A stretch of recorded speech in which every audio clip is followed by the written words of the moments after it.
আসসালামু আলাইকুম। Welcome to Sakiba blog and cook. আজকে ঘরোয়া পদ্ধতিতে খুব সহজেই আলুর চিপস তৈরি করব। আলুগুলোকে খোসা ছাড়িয়ে ভালো করে ধুয়ে স্লাইস করে নিতে হবে। তারপর এগুলোকে 5 মিনিট সিদ্ধ করে নিতে হবে।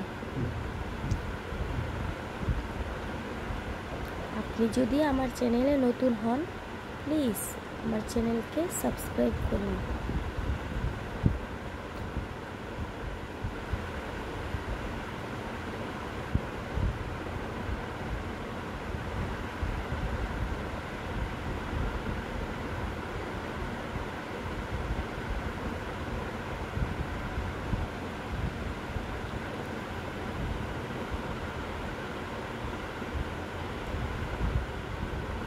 আলুগুলো সিদ্ধ হয়ে গিয়েছে, এবার নামিয়ে একটা ছাঁকনিতে ছেঁকে দিব। তারপর এগুলোকে চুলার নিচে শুকিয়ে নিব।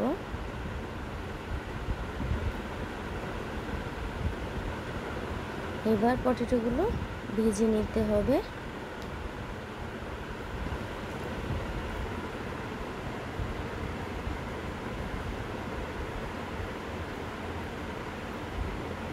এভাবে করে সবগুলো পটেটো ভেজে নেব।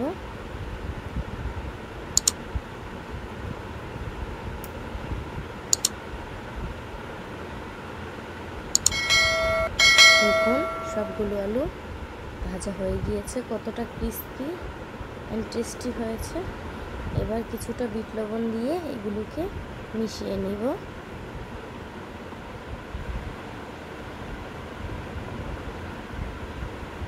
মেশানো হয়ে গিয়েছে, দেখুন